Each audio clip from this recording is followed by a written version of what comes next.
미국 증시는 JP모건의 실적 개선 소식에 금융주들이 크게 오른 데다 소매 판매 등 경제 지표까지 호조를 보이면서 상승 마감했습니다. 유럽 증시는 중국의 지급 준비율 인상 소식에 원자재 관련주를 중심으로 하락세를 보였습니다. 국제 유가는 미국 기업들의 실적 호조와 개선된 경제 지표의 영향으로 상승 마감했습니다. 서부 텍사스산 원유는 배럴당 14센트 오른 91달러 54센트를 기록했습니다. 미국의 지난달 소매 판매가 6개월 연속 증가세를 보였습니다. 특히 지난 한 해 소매 판매는 11년 만에 최대 증가폭을 기록했습니다. 월스트리트 저널은 지난해 3분기 미국 금융권의 소비자 대출이 전년 대비 3.7% 늘었다고 보도했습니다. 금융위기 이후 처음입니다. 레리 서머스 전 미국 국가경제위원회 의장은 미국의 일자리 증가 전망이 호전되고 있다고 진단했습니다.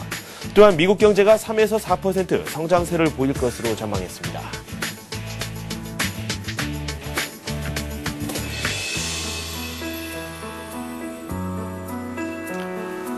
여러분 안녕하십니까? 굿모닝 샘 증시의 김종성입니다. 미국 증시 지난 주말 상승 마감했습니다. 상승폭이 그다지 크지는 않았습니다. 악재도 있었고 분명 호재도 있었습니다. 중국이 지급 준비율을 또 인상했습니다. 이에 대한 영향으로 유럽 증시는 일부분 하락 마감하는 모습을 보여줬고요. 그래도 전반적으로 낙폭이 크지는 않았습니다. 긴축 우려가 여전히 시장에 많이 남아있는 상황입니다. 미국 증시에서는 JP모건 체이스를 시작으로 해서 몇몇 기업들의 실적이 상당히 좋게 나왔습니다. 이 때문에 실적 장세가 이루어졌고요. 상승장 속에서 마감이 됐습니다. 미국과 유럽 증시 어떻게 마감됐는지 자세한 소식 종합해 보도록 하겠습니다. 리딩 투자증권 남서공 연구원 연결되어 있습니다. 안녕하세요. 네, 먼저 3대 지수 마감 소식부터 좀 살펴보도록 하겠습니다.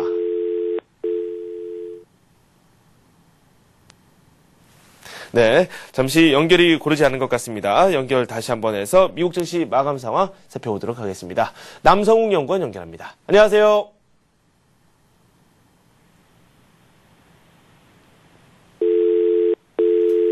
네, 미국 증시 마감 상황 다시 한번 정리를 하고 이 관련된 소식 종합을 좀 해보도록 하겠습니다. 다우 지수가 0.4% 정도 이 상승 마감을 했습니다. JP모건 체이스가 양호한 실적 발표를 했습니다. 이와 관련돼서 이 금융주들 전반적으로 이 강세장이 펼쳐졌고요. 2%대 상승세가 나왔었죠. 하지만 중국 쪽에서 지준율 인상 소식이 또 들려왔습니다. 미국 증시보다 또 앞서서 이런 내용이 나왔기 때문에 이 미국 증시에서는 큰 영향을 받지는 않았고요. 오히려 유럽 증시가 밀리면서 마감이 됐습니다. 긴축 우려 때문에 이 자원 관련주들을 중심으로 해서 낙폭이 좀 크게 나왔습니다. 유럽 증시에서는 이런 모습들이 많이 나왔죠. 구체적으로 미국과 유럽 증시 소식 다시 한번 종합을 해보도록 하겠습니다. 리딩 투자증권 남성욱 연구원 전화 연결되어 있습니다. 안녕하세요. 예, 안녕하세요. 네, 먼저 미국 증시의 3대 지수 마감 상황부터 좀 살펴보도록 할까요? 예, 다우 산업지수 같은 경우는 11,787.38포인트로 전일 대비해서 55.48포인트로 마감을 했고요. 상승한 채로 마감을 했고요. S&P 500 지수 같은 경우도 1,293.24포인트로 0.74% 상승하는 모습 보여줬습니다. 그리고 나스닥 지수 같은 경우에도 2,755.30포인트로 전일 대비해서 20.01포인트, 0.73% 상승하는 모습을 보여줬습니다. 네. 첫 번째로 저희가 JP모건 실적 발표 소식부터 좀 살펴보도록 하겠습니다. 분기 실적이 대단히 많이 올라왔네요. 이에 따라서 금융주들의 상승세도 눈에 띄었는데요. 어떻게 나왔습니까? 일단 4분기 실적 말씀하셨던 것처럼 상당히 좋게 나왔습니다. 순이익 48억 3천만 달러, 그리고 EPS 같은 경우는 1.12달러를 나왔는데요. 전년 동기보다 큰 폭의 상승, 그리고 컨센서스를 크게 뛰어넘는 그런 실적이었습니다. 이러한 JP모건의 실적과 기대감으로 미국 은행 관련 업종 큰 폭으로 상승하는 모습 보여줬습니다. 네. 미국 소비자들의 체감 경기가 이달 들어서 많이 냉각된 것 같다. 경제 지표를 통해서 이런 내용은 확인할 수가 있었는데요. 관련 소식 한번 살펴볼까요? 예, 일단 1월 소비자 심리 지수 같은 경우는 예상 밖으로 하락을 했습니다. 일단 75.7포인트로 예상을 했었는데 실제로 나온 것은 72.7포인트로 나왔었고요. 2개월 내 최전 수준이라고 말할 수가 있겠습니다. 그런데 이렇게 소비자 신뢰 지수 하락 같은 경우에는 계절적 요인일 가능성이 상당히 큽니다. 일전에 발표한 실업수당 청구 건수 증가하고 맞물린 것으로 판단이 되고요. 일단 1월 달 같은 경우에는 이제 12월이라든가 1월 이제 그 명절이 많지 않습니까? 그래서 그런 영향들 때문에 실업수당 청구 건수가 상당히 많습니다.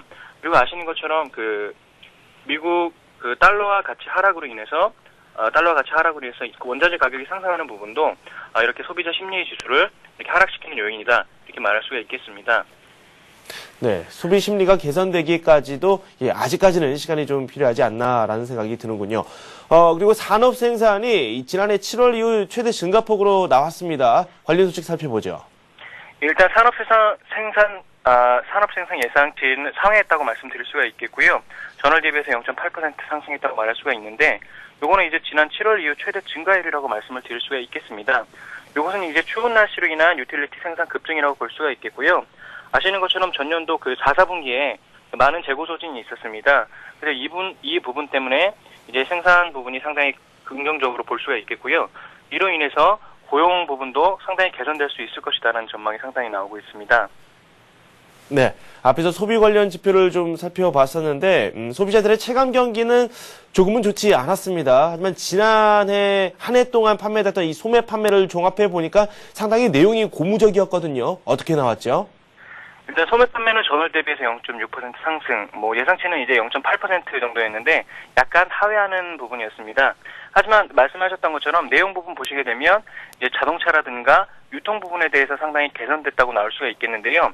아시는 것처럼 미국 시장 같은 경우에는 이제 소비 문화가 자동차 부분이 상당히 중요합니다.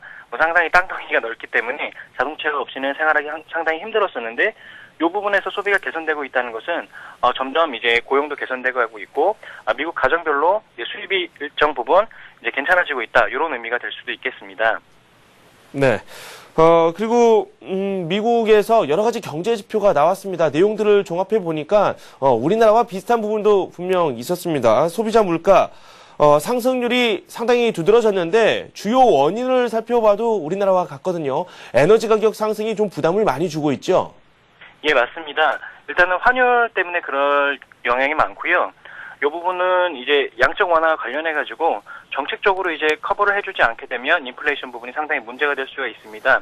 현재 시장에서는 유동성을 강하게 원하고 있지만, 국민들이 인플레이션을 체감적으로 느끼게 된다면 그 부분은 이제 양쪽으로 그 양날의 검이 될 수가 있는 부분이기 때문에 이 부분을 이제 정책적으로 잘 커버를 해주지 않는다면 일전에 나왔었는데 무디스나 S&P 같은 데서 이런 인플레이션 부분을 잘 커버를 해주지 못하게 된다면 정책적으로도 문제가 될 수가 있고 그렇기 때문에 이제 미국 신용등급에도 악영향을 줄 수 있다 이런 분석들이 많이 나오고 있습니다. 네, 그리고 미국의 11월 기업 재고 증가율이 이 월가의 예상치보다 좀 낮게 나왔다는 소식이 들어왔는데요. 이건 또 어떤 의미를 한번 찾아볼 수 있을까요? 일단은 이렇게 기업 재고율 증가율이 월가 예상치보다 낮다는 것은 고용 부분에 대해서 속도가 좀 둔화될 수 있다는 부분이 될 수가 있겠고요. 판매 부분이 일단은 증가를 하고 있기 때문에 이 부분을 커버하기 위해서 추후에 조금 더 재고를 늘려나가는 방향으로 되지 않을까 이렇게 예상을 하고 있습니다. 알고 있으신 것처럼 이제 재고 부분 같은 경우에는 충분히 확보가 되지 않게 되면은 유통 쪽에서 문제가 될 수가 있기 때문에 이 부분을 위해서 고용이라던가 그 부분에 영향을 줄 수 있습니다. 그래서 긍정적으로 보시는 것이 바람직하지 않나 이렇게 예상을 하고 있습니다. 네, 생산이 늘어나는 과정에서 이 소비도 점차 늘고 있고 그 때문에 기업들의 재고가 조금씩 줄어들고 있다. 이렇게 해석하면 쉬울 것 같다라는 생각이 듭니다. 그리고 미국의 경제 성장률 올해 한 3%를 넘어설 것이다. 이런 전망이 또 나왔습니다. 고용도 점차 개선될 것이다. 이런 평가까지 나오고 있는데요. 어떤 소식이죠? 시장에서 발표한 전망치 같은 경우에는 버냉키 의장이 말했던 것처럼 3에서 4% 정도의 경제 성장을 전망을 하고 있습니다. 하지만 건설이라던가 그리고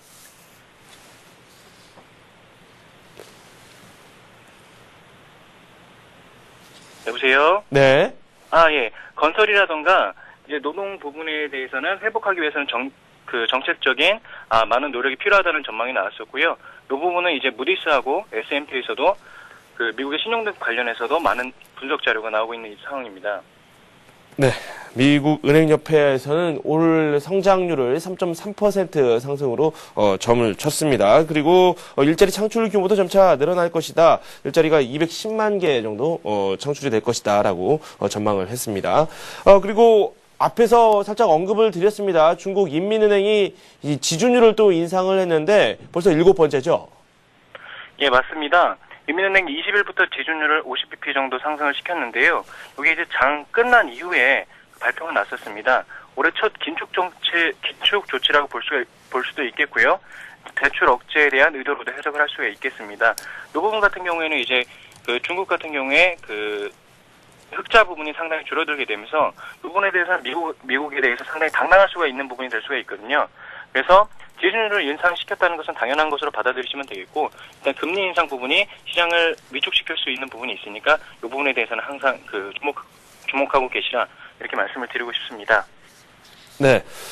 이렇게 지준율 인상이 계속해서 나오고 있는데, 긴축 우려, 이게 또 중국 경제의 고질적인 악재가 될 수 있고, 이 중국의 이 악재가 세계 경제의 악재가 또 될 수 있을 텐데, 이 인플레이션, 중국 정부가 상당히 골머리를 썩고 있는 그런, 부분이 아닌가라는 생각이 드는데요. 어떻게 생각하세요? 이 부분 같은 경우에도 그 공산당이라는 게 존재 의의 자체가 상당한 그 세력을 기반으로 하고 있습니다. 그렇기 때문에 경제 성장이라는 한 마리 토끼만 쫓을 것이 아니라 이제 유동성은 어느 정도 보완해 나가면서 인플레이션을 보완해 나가야 되는데요. 이 부분을 통제하기 위해서 금리 인상보다는 지준율이 상당히 좋은 무기라고 볼 수가 있겠습니다. 그래서 지준율 인상 같은 경우에는 중국이 이러한 인플레이션 부분을 상당히 멈춰줄 수 있는 부분이라고 보실 수가 있겠고요. 이 부분보다 그러니까 걱정해야 되셔야 될 부분은 금리 인상 부분입니다. 하지만 금리 인상 부분은 이제 좀 큰 무기라고 볼 수가 있기 때문에 이제 지준율 인상 부분 같은 경우에는 일부분 잠시 꺾어주는 시장 유동성을 잠시 꺾어주는 그런 수단이라고 보시면 그렇게 해석하시는 것이 더 좋을 것 같습니다. 네. 유럽 정치 주요 소식도 정리해 보도록 하겠습니다. 유럽에서는 일부 부분에서는 좀 하락세가 감지가 되기도 했고요. 자원개발주 중심으로 해서 낙폭이 좀 나왔는데요. 유럽 증시 상황 살펴보죠. 유럽 증시 같은 경우 말씀드릴게요. 유럽 증시 같은 경우는 프랑스 CAC 지수 같은 경우에는 3,983.28포인트로 약간 상승한 모습 보여줬고요. 독일 닥스 지수 같은 경우에도 약간 상승하는 모습 보여줬습니다. 유럽 지수 같은 경우에는 중국 장 이후에 발표된 지준율 인상이 상당히 악재로 받아들여졌다 이렇게 말씀드릴 수가 있겠고요. 그리고 미국 경제 지표 같은 경우에도 좀 약간 실망을 했다. 그렇기 때문에 이제 자원개발주 중심으로 하락하는 모습 보여줬습니다. 네, 국제유가 비롯해서 이 상품 시장 동향도 한번 살펴보도록 하죠. 유가 같은 경우에는 산업생산 호조에 상승을 했습니다. 그래서 91.54달러로 마감을 했고요. 금값 같은 경우는 지준율 인상이 하락하는 모습 보여줬습니다. 온수당 1,360달러 이하 모습 보여줬고, 때문에 귀금속 관련주가 일부 하락하는 모습을 보여줬습니다. 하지만 인플레이션이라는 키워드가 아직 시장에서 큰 영향력을 주고 있기 때문에 이 부분에 대해서는 일단 저가 매수 시즌이 아닌가 이렇게 예상이 되는 부분도 있고요. 이 부분 같은 경우에 좀 지켜봐야 할 문제가 되지 않을까 이렇게 생각을 하고 있습니다. 네. 이번 주 주요 일정 중에 보니까 살펴볼 경제지표도 상당히 많고요. 기업들의 실적 발표도 본격적으로 또 이루어집니다. 관련 소식 종합해보죠. 일단 1월 18일 화요일 같은 경우에는 11월 해외 자원 유출입 동향, 그리고 제가 주로 보고 있는 것은 12월 달 기존 주택 판매 지수라든가 경기 선행 지수를 보고 있습니다. 주택 판매 지수 같은 경우에는 이제 소비하고 직접적인 영향을 줄 수가 있기 때문에 이 부분 주목해서 보실 필요가 있겠고요. 그리고 일반적인 선행 지표 외에 이제 주택 판매 지수 빼고는 이제 거의 다 괜찮은 모습이었는데 이 부분이 이제 개선되는 모습 보여주시게 되면 이제 노동 부분과도 밀접하게 관련이 있기 때문에 좀 중요하다 이렇게 말씀을 드릴 수가 있겠고요. 그리고 화요일부터 본격적으로 이제 실적 발표가 나게 됩니다. 일단 주목해서 보셔야 될 업종 같은 경우에는 JP 모건의 실적도 보셨던 것처럼 이제 관련 업종, 그러니까 은행주를 좀 주목해서 보실 필요가 있겠고요. 그리고 AMD라든가 구글 같은 IT 관련 업종의 실적도 주목해서 보실 필요가 있겠습니다. 네, 지금까지 리딩투자증권 남성욱 연구원과 함께했습니다. 고맙습니다. 예, 감사합니다.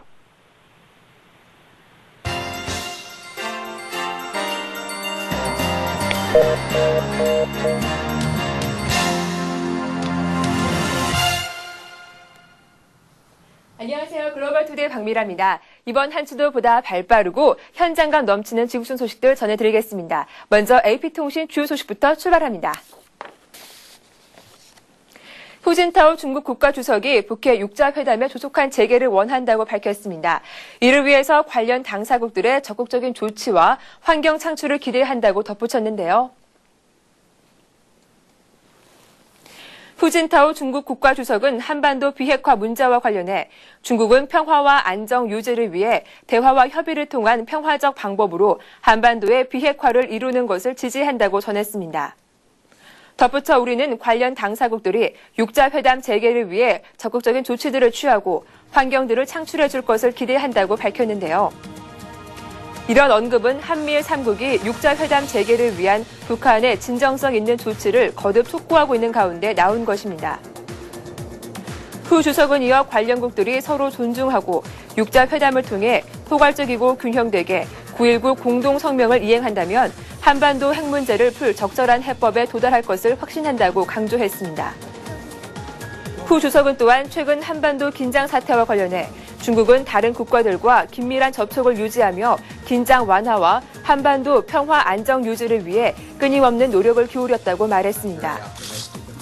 이 밖에도 후 주석은 중국은 남북한이 관계를 개선하고 대화와 협의를 통해 화해와 협력을 이루고 궁극적으로는 독립되고 평화로운 통일을 실현해 나가기를 희망한다고 밝혔습니다.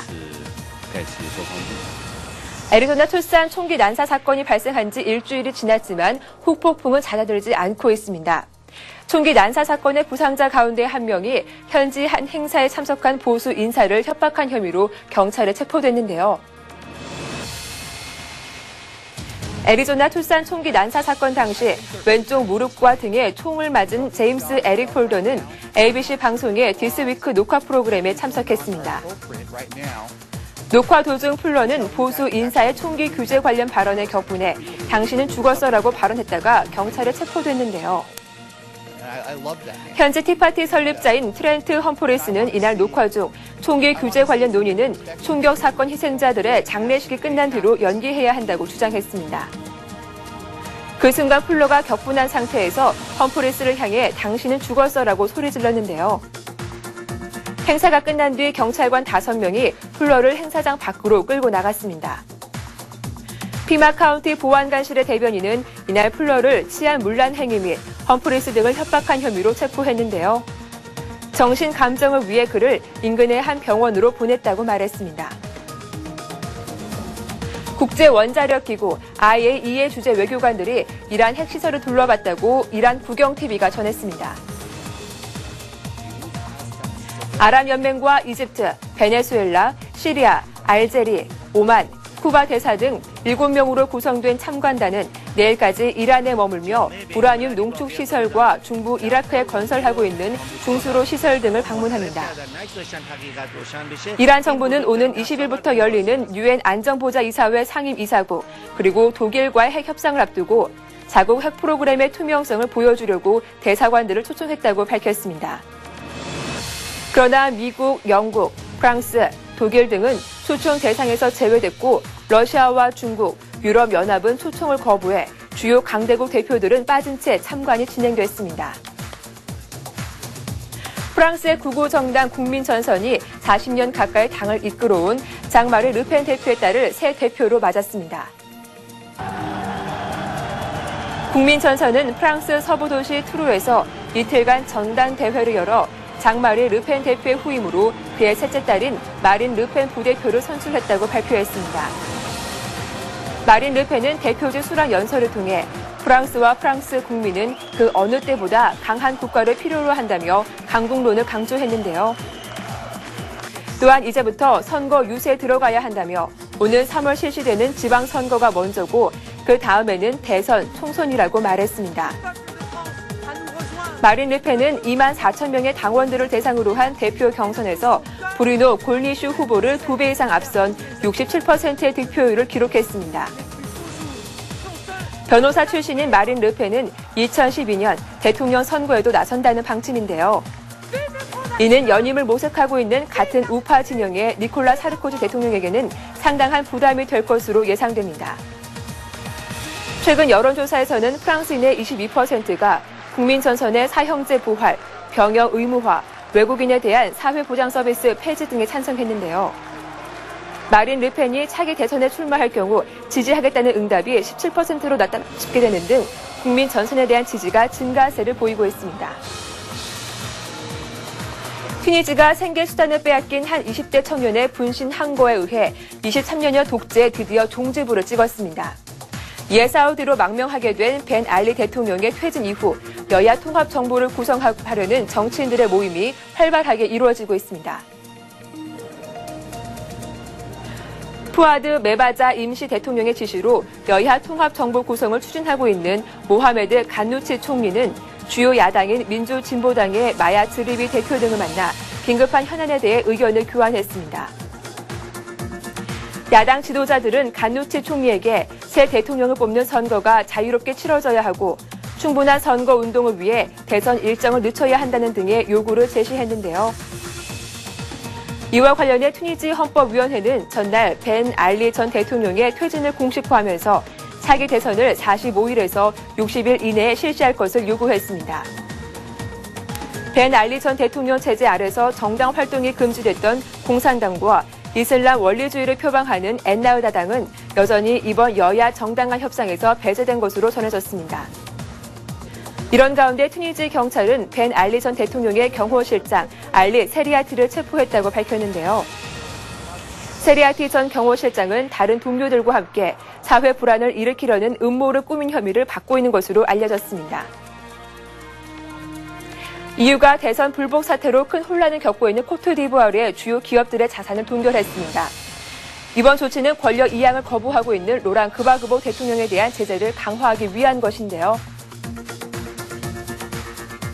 EU가 자산을 동결하기로 결정한 대상에는 코트디부아르 국영 천연 고무 정제 회사와 에너지 회사, 국영 방송국 등이 포함됐습니다.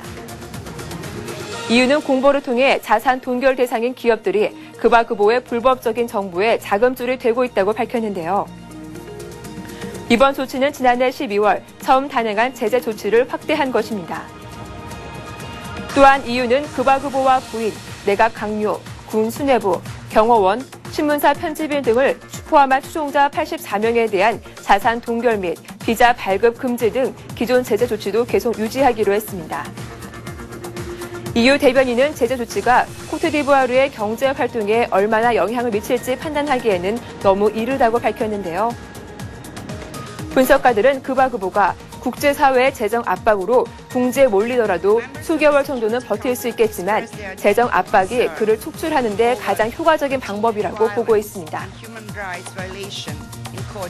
콜레라로 인해 3,500명이 넘는 사망자가 발생했던 아이티에서 최근 콜레라 환자가 크게 감소한 것으로 나타났습니다. 국경 없는 의사회는 최근 콜레라 치료 캠프에서 환자 수가 급격히 줄어들고 있다고 밝혔습니다. 덧붙여 많은 사람들이 일반적으로 이전보다 콜레라에 대해 더 많이 알고 있다고 전했는데요.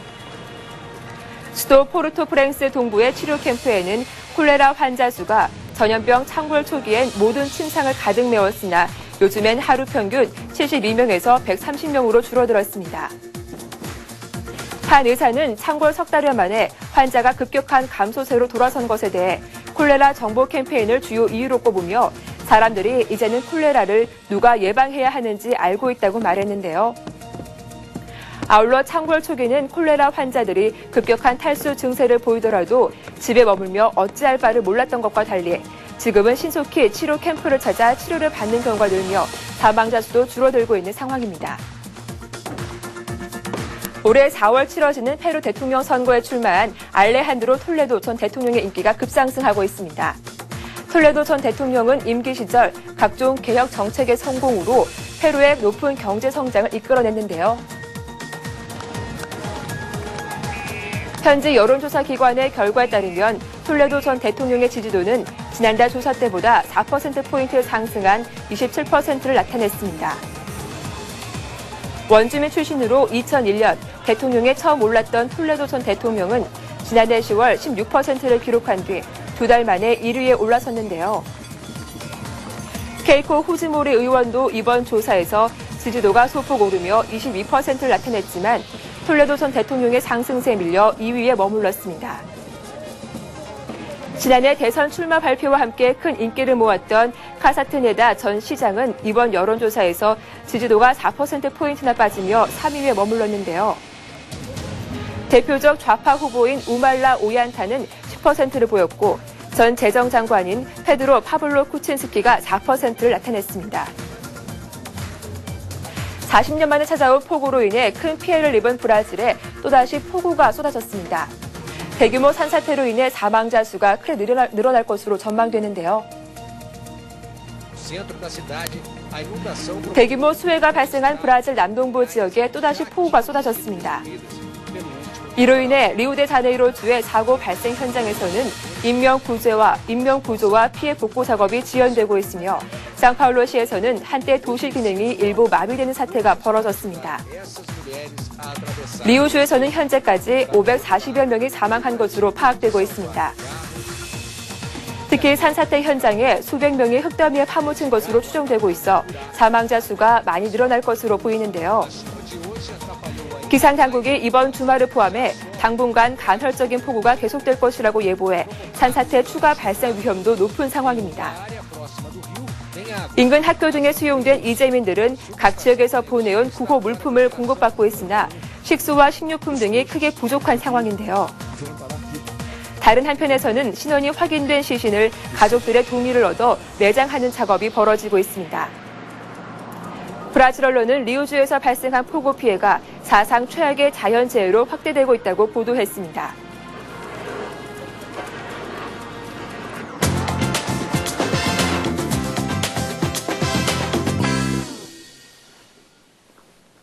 피아노 연주와 노래를 즐겨하는 음악가 강아지가 유튜브에 공개돼 화제가 되고 있습니다. 유튜브를 통해 동영상이 공개되면서 누리꾼들에게 인기를 얻고 있는 이 강아지의 이름은 터커. 1살 반 된 이 강아지는 피아노 의자에 앉아 앞발로 건반을 치며 즉흥적으로 연주를 하고 그 소리에 맞춰 목청껏 노래 부르는 모습을 보여 누리꾼들을 놀라게 하고 있습니다. 터커의 주인이자 이 모습을 인터넷에 공개한 누리꾼은 터커가 하루에 적어도 3-4번은 이런 모습으로 혼자만의 창작 활동에 심취했다고 전했습니다. 하지만 안타까운 것은 매일 꾸준히 연습을 하는데도 실력이 그다지 나아지지 않는 점이라고 하는데요. 터커의 피아노 실력이 점점 나아질지 해외 누리꾼들의 관심이 집중되고 있습니다. 끊임없는 어린 야생 고릴라의 모습이 공개돼 화제가 되고 있습니다. 특히 고릴라의 털이 이색적인 모양을 하고 있는데요. 영국 일간지 데일리 메일은 아프리카 중앙부 르완다의 한 국립공원에서 이색적인 고릴라의 모습을 담긴 사진을 공개했습니다. 이 고릴라는 마치 푸드를 연상케 하는 독특한 털 모양을 하고 있는데요. 공개된 사진 속 고릴라는 정돈되지 않은 털 때문에 귀여운 모습을 하고 있습니다. 라면 가닥을 연상케 하듯 털들이 한 가닥 위로 솟아있는데요. 고릴라는 화가 난 듯 코를 찡긋한 모습으로 카메라를 끝까지 쳐다봅니다. 곱슬거리는 털과 고릴라의 표정이 묘한 조화를 이루었습니다. 이 사진을 접한 누리꾼들의 반응은 뜨거웠는데요. 누리꾼들은 무섭다고 생각했던 고릴라의 모습이 이색적이다. 마치 강아지 푸들과 같다고 전했습니다. 세계 각지에서 동물이 갑자기 떼죽음을 당하는 등 미스터리 현상이 이어지고 있는 가운데 최근 캐나다 유명 하천이 변색된 원인이 밝혀져 눈길을 끌고 있습니다. 영국 대중지 메트로는 지난달 캐나다 유명 관광지인 골드스트림 주립공원의 강물이 갑자기 진한 형광빛의 녹색으로 변했던 원인은 누군가의 장난인 인위적인 현상이었으며 범인은 아직 잡히지 않았다고 전했습니다. 당시 강물의 성분을 조사한 환경단체는 강에서 채집한 녹색의 강물에서 독성은 검출되지 않았다고 전했는데요. 이 기관에 따르면 수질 검사 등의 시약에 사용되는 플루오레센이라는 염료 때문에 강물의 색이 변한 것으로 밝혀졌습니다. 적색 분말 형태의 이 염료는 물보다는 암모니아 등의 알칼리성 수용액에서 잘 녹으며 미량으로도 녹색 형광빛을 발하는 특징을 갖고 있습니다. 한편 최근 루마니아에서 발생한 조류 집단 사망 원인도 인위적인 현상으로 드러났습니다. 이 새들은 알코올 중독으로 목숨을 잃었는데 근처에 버려진 포도주 찌꺼기를 먹었던 것으로 당국은 추정했습니다. 1950년대 미국 유명 여배우 마릴린 먼로 초상권이 560억 원에 팔렸습니다. 마릴린 먼로의 지적 재산권 소유가 캐나다 상표관리 회사로 넘어갔습니다. 캐나다 오센틱 브랜드 그룹은 먼로 이름과 사진 등 초상권 사용권을 구매해 독점 허가권을 확보했다고 캐나다 CBC 방송이 보도했습니다. 이 회사의 제이미 솔터 대표는 마릴린 먼로 이름과 이미지는 무한한 가치가 있다며 우리가 그 미래 가치를 관리하게 돼 행운으로 생각한다고 말했습니다. 구매 가격은 정확히 알려지지 않았으나 일부에서는 5천만 달러대로 추정하고 있는데요. 오센틱 그룹은 앞으로 먼로 사진과 영상을 각종 소비자 상품과 엔터테인먼트 제품에 쓸 수 있도록 특허 사용 계약 판매에 나설 계획입니다. 이 회사는 몇 해 전 레게 가수 밥 말리 초상권을 구입한 바 있습니다.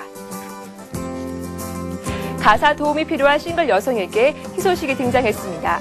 유럽과 아시아 경계에 위치한 나라 조지아에서는 집안일을 도와줄 남편을 시간당 고용하는 새로운 사업이 인기를 끌고 있습니다. 영국 일간지에 따르면 2달 전 조지아의 수도 티빌리시 지역에 시간 제한의 남편이라는 간판을 건 이색 회사가 등장했습니다. 이 회사는 사소한 집안수리, 예를 들면 청소나 빨래 등 가사 도움이 필요한 여성을 돕기 위해 시간당 11파운드, 약 19,000원에 남편을 빌려준다고 말했습니다. 현재 이 서비스를 받고 싶어하는 여성 고객의 전화가 갈수록 늘고 있으며 서비스에 대한 주문도 초과한 상태라고 전했습니다. 한편 이 회사 대표는 새는 수도꼭지 등 사소한 집안일은 고칠 수 있지만 그 이상의 것은 제공하지 않는다고 설명했습니다. 수많은 승객이 모여있는 지하철에서 한 남성이 여자친구에게 애절한 사랑 고백을 해 눈길을 끌고 있습니다. 최근 중국 지하철 한가운데서 20대 남성으로 추정되는 한 남성이 턱시도를 입은 채 자신의 여자친구에게 청혼을 했습니다. 해당 동영상에서는 턱시도를 입은 남성이 노란색 재킷을 착용한 여자친구 앞에서 무릎을 꿇고 결혼해달라며 애절한 눈빛을 보내고 있는데요. 여자친구는 당황한 나머지 어떠한 미동 없이 바라보지만 남성이 꽃다발과 반지까지 내밀며 더욱 애절한 공세를 펼치자 결국 꽃다발을 받아들였습니다. 결국 남성은 여자친구에게 반지를 끼워주며 밝은 미소를 보냈고 주변에 함께했던 승객들도 하나같이 환호성을 지르며 축하를 전했습니다. 승객들의 응원의 힘을 얻은 남성은 주변의 시선을 의식하지 않고 결국 여자친구를 끌어안으며 달콤한 키스를 나누는 등 로맨틱한 장면을 연출했습니다. 오늘 글로벌 투데이에서 준비한 소식은 여기까지입니다. 보다 생동감 넘치는 소식으로 내일 다시 인사드리겠습니다. 고맙습니다.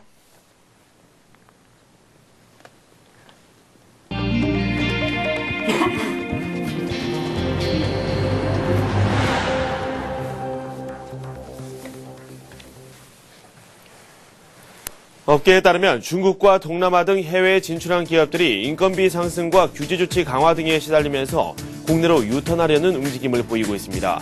국내 산업 활성화와 일자리 창출을 위해 이들 기업에 대한 지원을 확대해야 한다는 주장입니다. 미국 워싱턴에서 열리는 미중 정상회담에 관심이 모이고 있습니다. 오바마 미국 대통령과 후진타오 중국 주석은 양국 간 무역 불균형 및 위안화 절상에 대해 논의할 예정입니다. 정부가 예금보험기금의 은행보험기금을 저축은행에 투입하려는 계획에 대해 관련 예금자보호법 개정에 키를 쥔 국무정무위원들은 대체로 부정적인 것으로 나타났습니다. 삼성전자와 구글이 공동 개발한 전략 스마트폰 넥서스 S가 SK텔레콤을 통해 국내에 출시됩니다. LG그룹이 차세대 리더 500여 명을 발굴해 육성하기로 했습니다. 잠재력이 있는 젊은 직원들은 대리 과장급부터 집중 관리하고 고위 경영진의 1:1 교육 및 국내외 경영대학원 진학 등에 지원을 할 예정입니다. 네, 서울경제신문 이종배 기자와 함께하도록 하겠습니다. 안녕하세요. 예, 안녕하십니까. 우리 기업들도 이제 해외에 생산 기지를 둔 기업들이 상당히 많은데 그렇죠. 이들 기업들이 해외에서 느끼는 고충들이 점차 늘어나고 있는 것 같습니다. 인건비도 상승하고 있고 기업 환경하기가 오히려 국내가 더 쉽다 이런 말까지 나오면서 다시 국내로 되돌아오려는 그런 모습도 많이 보이고 있다고 하더라고요. 네, 그렇습니다. 지금 해외 진출하는 기업들이 상당히 많고요. 또 이 가운데서 뭐 국내 기업들의 그 절반가량이 그 중국에 몰려 있는 상황입니다. 네. 그만큼 뭐 중국은 한국 기업에서 그 생산 공장 역할을 하고 있고요. 네. 아마도 이 이면엔 뭐 저렴한 인건비가 크게 작용하고 있는 것 같은데요. 최근에 이제 중국이 인건비를 연간 20% 이상 상승시키고요. 네네. 또 인도도 또 인건비를 상승시켰거든요. 네. 그러는데 뭐 신흥시장의 노동 여건이 악화되면서 그 한국으로 유턴을 희망하는 기업이 좀 늘고 있다는 소식입니다. 또 아울러 그 예전처럼 그 노동력을 기반으로 한 제품보다는 그 고부가치 제품이 시장에서 더 인기를 끌면서요. 네네. 국내에 다시 공장을 옮기려는 기업들이 늘고 있는데요. 네. 실제로 그 경기개발연구원에 조사한 결과에 의하면은 그 중국에서 활동하는 기업의 그 47.8% 그러니까 절반가량이죠. 네. 그 절반가량이 기업 환경이 좋아진다면은 유턴할 희망이 있다. 이런 응답을 했습니다. 네. 특히 뭐 중소기업의 경우 그 중국에서 메리트가 갈수록 떨어지고 있다 보니까 네. 실제로 정부가 파악한 그 실제 그 유턴을 희망하는 기업만 해도 네. 현재 10여 곳이 넘는 것으로 알려지고 있는데요. 문제는 이제 그 유턴 기업을 받아들이기 위해서는 그 세제 지원 등 뭐 기업하기 좋은 환경을 좀 만들어야 되는데요. 네. 하지만 뭐 일부 그 재계에서는 기업 환경이 오히려 예전보다 더 악화됐다. 네. 이런 뭐 지적이 일고 있습니다. 네. 이에 대해서 뭐 전문가들은 뭐 그 국내 기업들의 유턴을 유도하기 위해서도 그 적극적인 그 기업 세제 지원이 필요하다는 입장입니다. 네. 국내로 다시 돌아오게 된다면은 일자리 창출도 물론 될 수 그렇죠, 있고요. 예. 국내 경제에도 큰 도움이 될 수 있을 것이다. 이런 생각이 듭니다. 그리고 이 미국과 중국의 기싸움이 참 대단합니다. 이 가이트너 재무장관은 위안화를 절상해야 된다. 거듭해서 강조하고 있고, 중국에서는 이미 위안화가 많이 절상이 됐다. 이런 이야기를 하고 있는데, 이 와중에 이 미국과 중국 간에 또 정상회담이 열리지 않습니까? 예, 그렇습니다. 그 오는 18일부터 21일까지 그 중국의 후진타오 국가주석이 그 미국을 방문하게 됩니다. 네. 그 미국을 방문하는 자리에서 그 오바마 대통령과 그 정상회담을 갖는데요. 네. 뭐 후주석의 이번 방미는 그 중국의 부상으로 상징되는 G2 체제 있지 않습니까? 네네. 그 G2 체제 그 앞날을 가늠해 볼 수 있는 이벤트로 그 세계적인 이벤트로 좀 관심을 모으고 있는데요. 네. 후주석이 미국을 직접 방문한 것은 지난 2006년이 마지막입니다. 네네. 그러니까 4에서 5년 만에 다시 방문하게 되는데요. 네네. 이번 그 미국과 중국의 그 정상회담에서는 뭐 한일 문제부터 해가지고요. 그 북한 문제 등 그 다양한 국제 현안이 논의될 예정인데요. 네. 그 양국의 정상이 뭐 글로벌 현안에서 어떤 합의를 도출해낼지 또 전 세계에 관심이 모아지고 있고요. 네. 특히 이제 한일 문제 있지 않습니까? 네네. 그 한일 문제에 대해서 그 양국의 정상이 어떤 공동 성명을 낼지도 네. 그 세계 이목이 집중되고 있습니다. 네. 그리고 저축은행 부실화에 대해서 예금보험기금과 은행의 보험기금을 투입하는 그런 방안을 이 정부가 추진하고 있다. 저희가 한번 전해드린 바가 있습니다. 근데 이 국회에서는 정부의 이런 안에 대해서 썩 반가이 받아들이지는 않는 것 같아요. 네, 그렇습니다. 뭐 정부의 의도는 그 예금과 보험의 그 예금보험기금의 일부를요, 그 네네. 저축은행 부실화에 투입한다는 건데요. 뭐 저희 서울경제신문이 그 정무위 소속 여야위원 24명을 대상으로 네. 그 전화 설문조사를 해봤습니다. 그 전화 설문조사를 통해서 그 예보의 그 공동개정 신설에 대해 조사한 결과요. 그 과반에 달하는 그 12명이 그 반대한다는 입장을 밝혔습니다. 네. 그 반면 이제 그 공동개정을 만들어서 그 저축은행 부실화에 대해서도 대응해야 된다. 그 찬성이죠. 네. 그 찬성하는 입장 한 5명에 불과했는데요. 네. 특히 그 반대 의원 12명 중에는 그 여당의 한나라당 의원도 상당수 그 반대 입장을 표명을 했습니다. 네네. 그 현재 정부는 그 오는 2월 그 임시국회 예정으로 해가지고요. 그 예금보험기금의 그 공동개정 신설을 추진하려는 계획인데요. 네. 지난주 뭐 삼화저축은행에 대한 그 영업정지 처분이 내려졌고요. 네. 정부는 이를 계기로 그 부실 저축은행에 대한 구조조정을 본격화할 예정입니다. 네. 아울러 이러기 위해서는 그만큼 거꾸로 얘기하면 돈이 필요한 게 현실인데요. 그 현재 그 예금보험기금은 은행, 보험, 저축은행 등 이제 단위별로 나눠 적립하고 있고요. 네네. 그 아울러 그 원칙적으로 이제 해당 파트만 지원토록 되어 있습니다. 네. 그러니까 뭐 은행 기금을 보험이나 저축은행이 사용하지 못하도록 되어 있는데요. 그 저축은행 구조조정을 위해서는 그 지금 저축은행 기금이 많이 부실화가 됐기 때문에 네네. 각 기금 간의 교류가 필요한 게 현실입니다. 근데 그 현재 모양새를 보면은 국회가 워낙 반대가 심하기 때문에요. 네. 그 정부의 계획대로 그 예금자 보호법 개정안이 국회를 통과할지는 아직 미지수인 것 같습니다. 네. 그리고 삼성과 이 구글이 합작해서 만든 스마트폰이죠. 넥서스 S가 이 국내에도 출시가 된다고 합니다. 관련 소식 듣도록 하겠습니다. 예, 그렇습니다. 그 넥서스 S는 뭐 구글과 그 삼성전자가 손을 잡고 만든 휴대폰이라는 점에서 그 세계에 관심을 끌고 있는데요. 네. 그 관련 업계에 따르면은 그 넥서스 S가 이르면 그 이달 말 SK텔레콤에 그 출시될 예정입니다. 네. 그 넥서스 S는 뭐 구글의 최신 운영 체제를 탑재하고 있고요. 네. 그러면서 이제 성능과 편의성이 그 종종 제품보다 대폭 향상된 게 특징인데요. 그 단점은 이제 그 외장 메모리를 확장할 수 없고 뭐 지상파 DM으로 볼 수 없는 게 이게 네네. 단점인데요. 그 넥서스 S가 국내에서 이런 장점과 단점을 갖고 어떤 반응을 이끌어낼지 관심이고요. 한편 그 삼성전자는 그 지난해 스마트폰 한 2천만 대 가량 판매를 했는데요. 네. 올해에는 뭐 넥서스 S 이런 걸 필두로 해가지고 한 3배 가량 많은 그 6천만 대를 판매한다는 목표를 세워놓고 있습니다. 네. LG그룹의 행보에 큰 관심이 쏠리고 있습니다. 이 LG그룹이 기업 문화에 대해서 좀 비판적인 그런 이야기를 쏟아낸 적이 있었습니다. 조직 문화를 바로 잡아야 된다. 이런 취지에서 이런 이야기들이 나왔었는데 이번에는 인재 양성에 좀 힘을 기울여야 될 때다. 이런 이야기까지 함께 나왔어요. 예, 그렇습니다. 그 LG그룹의 최근 모양새를 보면은 그 네. 만년 2등, 그 네. 2등의 지위를 벗어나기 위해서 여러 시도를 하고 있다는 느낌을 받습니다. 그 어제 LG그룹이 그 발표를 했는데요. 그 차세대 리더 그 500명을 발굴하고요. 네. 그 이들을 집중 육성시키겠다 이런 방침을 제시했습니다. 그 세부적으로 보면은 그 사업부장급에서 한 100여 명을 발굴하고요. 네. 부장 임원급 등 그에서 400명을 발굴해서 키우고요. 특히 이제 그 대리 과장급 등을 조기에 발굴해서 네네. 인재풀을 그 튼튼하게 가져간다는 계획인데요. 눈길을 끄는 것은 LG그룹이 그 차세의 리더의 조건으로 가장 강조한 게 있습니다. 그 가장 강조한 게 치열함입니다. 네네. 그 치열함을 가장 강조를 했는데요. 그 한마디로 그 승부근성을 차세대 리더가 갖춰야 될 가장 그 기본 조건으로 내세웠습니다. 뭐 이 같은 시대에서는 뭐 2등에 안주하려는 LG그룹의 문화를요. 그 LG그룹 그 고위층들이 바꿔놓으려는 그 네네. 본격적인 수순에 들어간 것 같습니다. 그렇군요. 끝으로 이번 주 주요 일정 한번 살펴보도록 하겠습니다. 정부가 물가 안정 대책을 잇따라 내놓고 있는데 그 후속 대책들도 속속 그 모습을 드러낸다고 합니다. 관련 소식 듣도록 하겠습니다. 네, 그렇습니다. 그 이번 주는 그 정부가 물가의 전쟁을 선포한 가운데요. 네. 그 후속 대책이 나올지 좀 관심이 모아지고 있습니다. 또 지난주 그 사마저축은행에 대한 그 영업정지 처분을 내린 가운데요. 네. 그 후속 저축은행 구조조정이 나올 가능성도 좀 커지고 있는데요.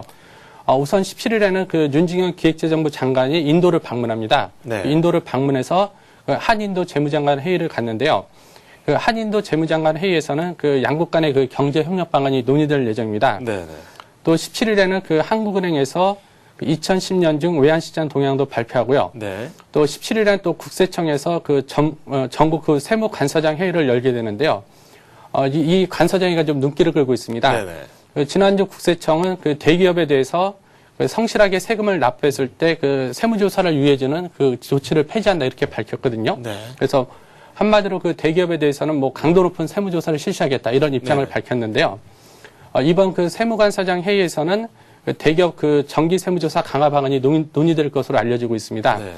또 17일에는 그 정병국 그 문화체육부 장관 내정제에 대한 인사청문회도 예정돼 있습니다. 네.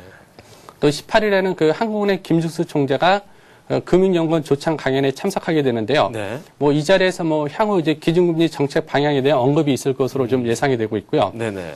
또 이날 정부는 그 국가경쟁력 강화위원회를 개최합니다. 네네. 또 18일에는 그 정병국 내정자에 의해서 그 최준경 그 지식경제부 장관 내정자에 대한 인사청문회도 열릴 예정입니다. 네네. 또 19일에는 그 한국은행에서 그 12월 중 어음부돌 동향을 공개하고요.